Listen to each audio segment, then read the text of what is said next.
And back here in Nigeria, let's turn our attention where Zamfara state government has disclosed that at least 700,000 residents of the state have been displaced due to banditry and other violent crimes.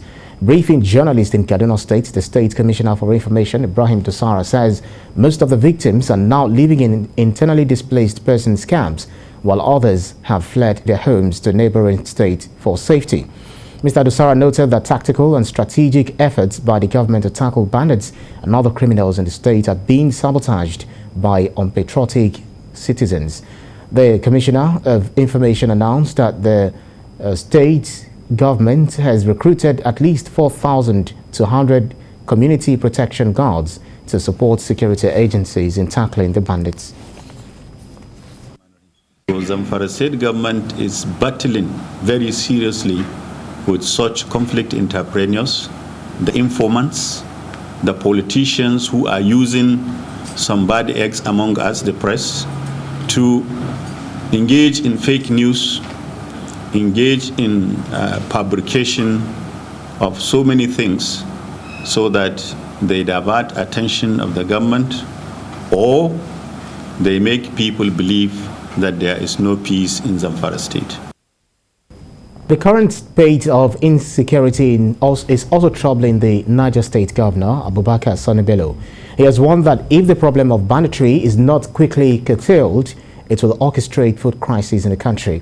He disclosed this during a visit to an IDP camp hosting 4,000 displaced persons in Gwada, Shiroro local government area. Our correspondent Chineme Bamei reports.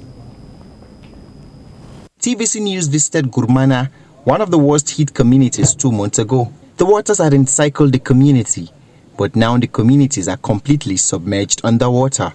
The Niger State Governor Abubakar Sani Bello is here in company of some members of his cabinet to check out the welfare of these displaced persons. Within our limited resources, we must find ways to support some of these communities so that they will get their lives back and go back to their farms.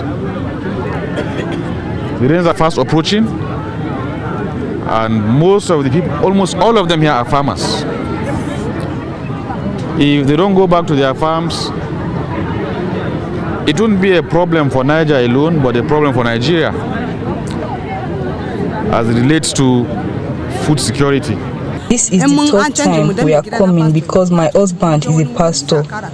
Every location they post into, they will attack and will come back here to the camp. My prayer is that the government will be empowered. In the early hours of Saturday, members of Boko Haram terrorist group planted IEDs in Galadima Kogo, but the police anti-bomb squad was sent to detonate them. Gov Bello also visited the local vigilante group. He commended them for actively supporting the conventional security operatives in the fight against banditry. Aside from the basic amenities such as food and drug that the people in this camp need, they say all that they want is to go back home to where they came from. But right now that solution might not be tenable because there are still constant attacks around their environs in the villages where they left off. And those whose lands and houses have been submerged by water say they want a compensation plan that can provide land and houses for them away from that environment. Chenemi Bami, TVC News, Gwada. Let's shift our attention to politics now. Former governor of Benue State and one of the national chairmanship aspirants of the All Progressives Congress, Ali Modu Sharif, has declared that it will no longer contest for the position based on the zoning arrangement of the party. Speaking with journalists in Abuja, the former governor stated that it will only contest if the party decides to throw the contest open between Sunday and Friday. He also explained clearly that his decision to withdraw from the race is due to his respect for the rule of law and party's decision. The party has taken a position that the position of the national chairman should go to the North Central, meaning it is exclusively zoned to the contestants of the North Central zone. And people have shown a lot of interest in what we are doing, and I thank all of them. It's not I want to let people know that this is the position. I, Ali Modu Sharif, will not offer myself for the contest on Saturday because it has been zoned out of my zone, the Northeast. I am from Northeast. Now let's bring it back to Lagos, where logistics operators have embarked on a protest against inhumane practices meted out to them, which they believe is destroying their sources of livelihood. The protest, which started at Alausa in Ikeja, moved to the Lagos State House of Assembly. The logistics operators are questioning the rationale behind the many levies they pay, many of which are not recognized by law. They are calling for urgent measures to be put in place in order to stop the trend, as they say it threatens to leave many youths unemployed. Let's now join our correspondent Theophilus Elama, who is joining us from the scene of the protest. Theophilus, what more do we know about this protest?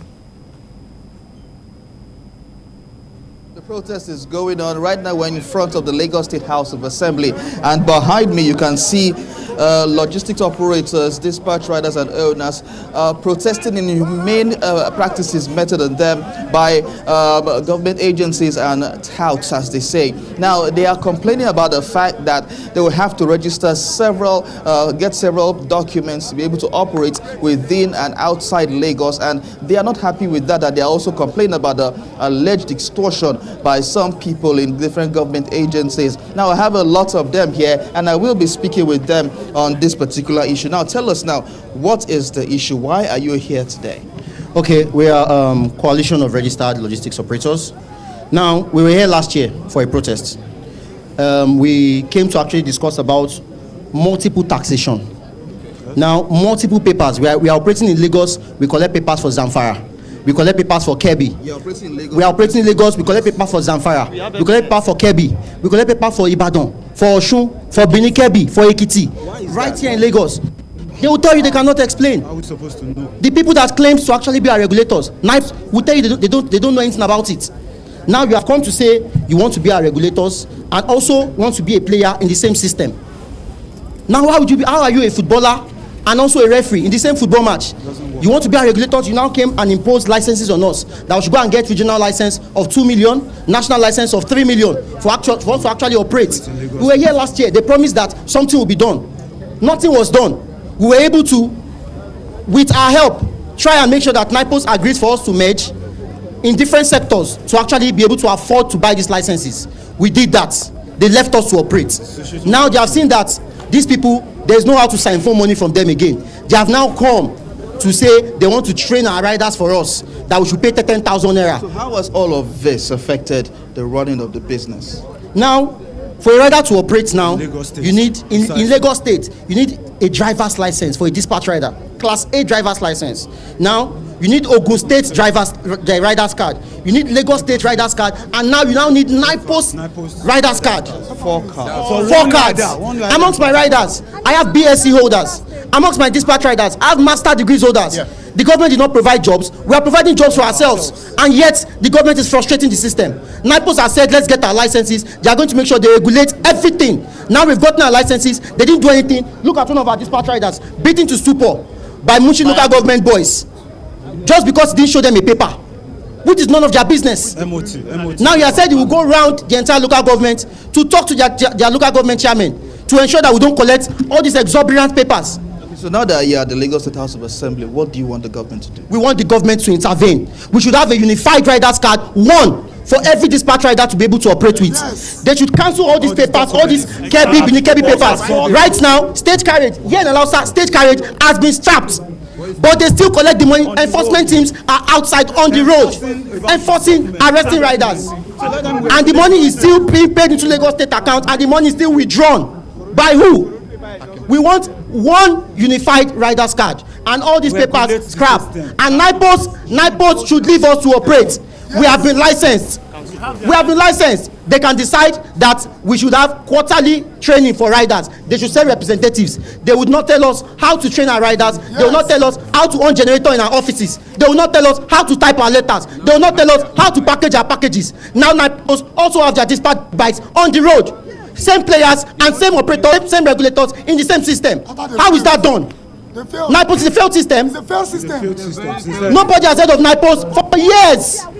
Until we decided that we don't want to be prostitutes. We don't want to be criminals. We don't want to be internet fraudsters. We want to work.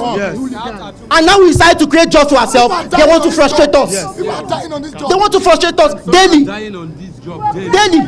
Right, Theophilus. And please let them note in particular, we have too many persons stopping us on the road. Once your rider leave your office, before 5 minutes, somebody has stopped him. Before another 5 minutes, someone else has stopped him. They don't know their jurisdiction. How can an Agbero boy stop a dispatch rider for MOT? It's crazy. Local government is his jurisdiction. At this point, we'll have to take you later. But as it is right now, you've heard what their plight is all about, and they are calling on government to intervene quickly because, according to them, it is affecting the business in no small measure, but in huge measure, putting more Nigerian youths in the unemployment market. Ibrahim. All right, Theophilus, thank you very kindly. We hope that they will be peaceful with this protest. They're actually, driving home. Now, the ugly state of electricity supply in the country is not going down well with the socio-economic right and accountability project. It's questioning the whereabouts of 11 trillion naira meant to provide regular electricity supply in Nigeria since 1999. CRAP is asking President Muhammad Buhari to direct the Attorney General of the Federation and Minister of Justice, Abubakar Malami, and appropriate anti-corruption agencies to thoroughly investigate the alleged disappearance of the fund. Deputy Director of CRAP, Kolawole Oluwadare, in a statement asked the President to refer to the International Criminal Court all unimplemented reports of the corruption in the electricity sector and to arrest and surrender those named in the reports to the Court of Prosecution. CRAP believes an investigation into the allegations of missing funds and the prosecution of suspected perpetrators would end the culture of impunity and address the persistent collapse of the country's electricity grid. Let's turn our attention now to the fight against drug trafficking. The National Drug Law Enforcement Agency has arrested a 52-year-old father of 4 children for the crime. The man, who claims to be a businessman, who was arrested with 20.75 kilograms of black liquid cocaine at the Nnamdi Azikiwe International Airport, Abuja, by operatives of the agency. Mr. Okeke came on a Qatar Airways flight from Qatar. A liquid was discovered in his luggage, stuffed with 6 smaller bags containing 32 makeup mascara, which tested positive to cocaine. In other operations, different quantities of various drugs were recovered from suspects. At least 3 persons were arrested in Kaduna on Friday with 18,380 tablets of tramadol and 12,500 tablets of diazepam and XL5 tablets.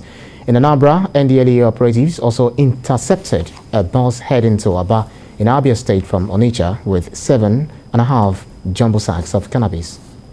Now to other matters. The Women Interfaith Council, made up of Muslim, Christian women and women across all professions, are calling for an improvement in the representation of women in decision-making positions. They're also encouraging all women to organize themselves and get more active politically. They made a call as they converged on Kaduna to pray for the socio-economic stability of the nation in the face of contemporary challenges. Lupiaso reports. It's a prayer session by members of the Interfaith Forum of Muslim and Christian Women. And from various parts of the country, they converge on Kaduna for this year's prayer summit.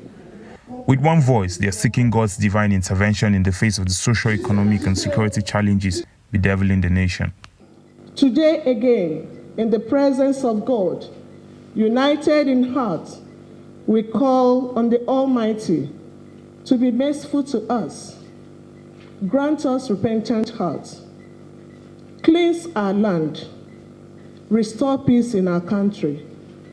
And guide our leaders aright. You will agree with me that this nation is in a critical stage. A lot of things are wrong, from the economy to the lives of citizens, and so many things.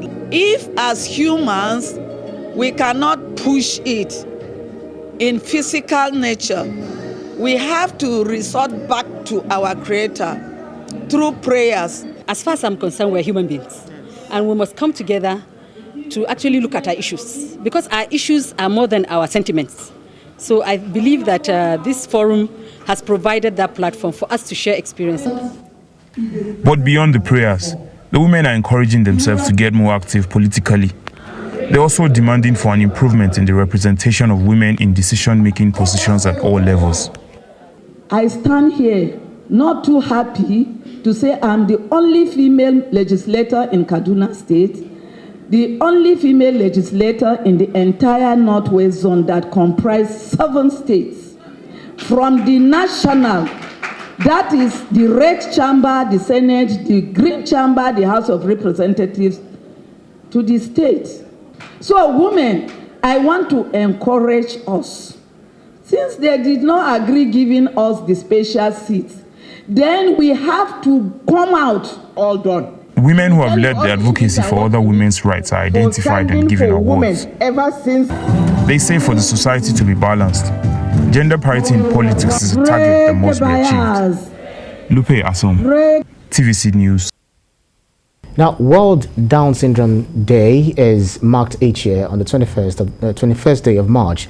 This date was selected to signify the uniqueness of the triplication of the 21st chromosome, which causes the disorder. The World Down Syndrome Day is observed to create awareness about the syndrome. Down syndrome causes a distinct facial appearance, intellectual disability, and developmental delays. It may be associated with thyroid or heart disease. Doctors say early intervention programs with a team of therapists and special educators who can treat each child's specific situation were very helpful in managing Down syndrome. Now let's talk this through by speaking with a Down syndrome advocate, Abubakar Yankere, who is joining me on the news. Thank you so much for joining us on the news this time. Okay, so we have to stop there because it's the wrong name completely. So my name is Toyin Falogi AKZ. It's not your fault. Oh, makes sense, makes sense. Thank you very much. So thank you for having me on the show. Yeah, so let's begin to talk about the theme for this year's Down Syndrome's Day. What does inclusion mean for those who have Down syndrome?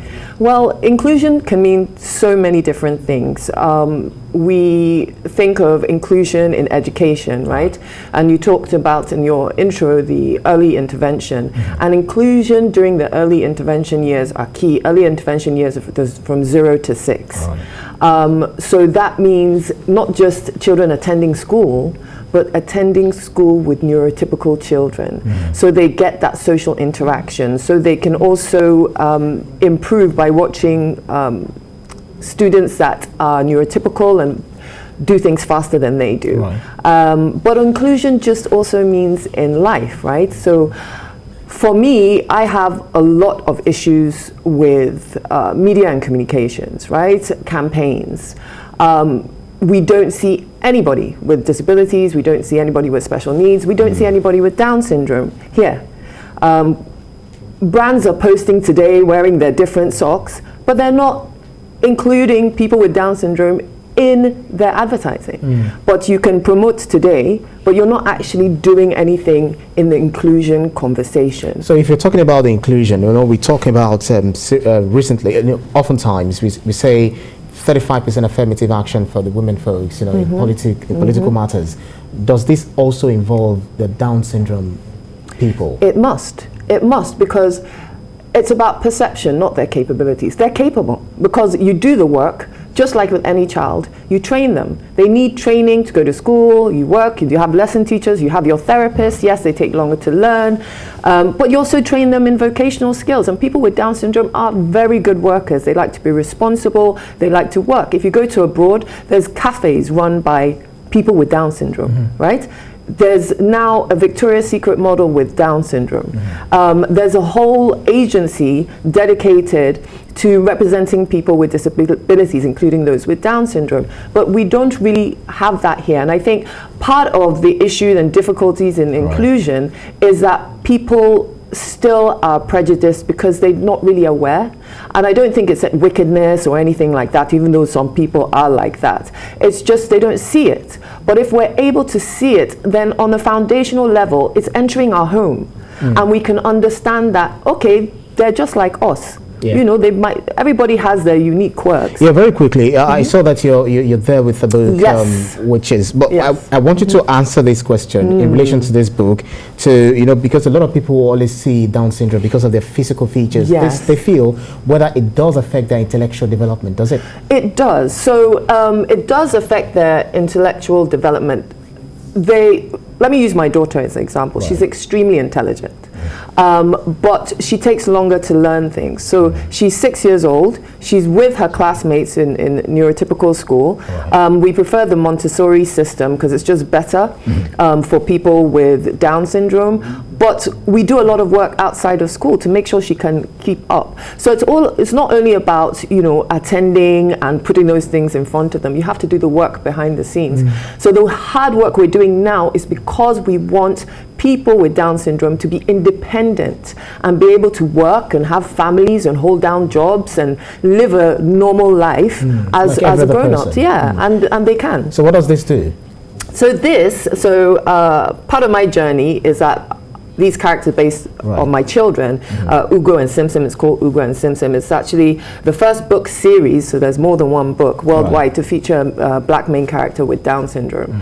And it's just, Down syndrome is just a factor in our lives, but I specifically focused on children because they're the next generation, right? They're going to grow up. And so if we can implement now in their minds about empathy, about kindness, about acceptance, compassion, and kindness goes a long way, then they will do better than we have going forward. Well, I believe that in this current time that we continue to talk about Down syndrome, people who have Down syndrome here on, we talk about it year in, year out. Yes. That will bring it to the consciousness of people to relate with them properly. This is quite very colorful and lovely. So we say thank you so much for coming on the news. Down syndrome's advocate. Thank you. Tonye Falogi Ekeze. Thank you. Thank you for having me. Apologies for the other time.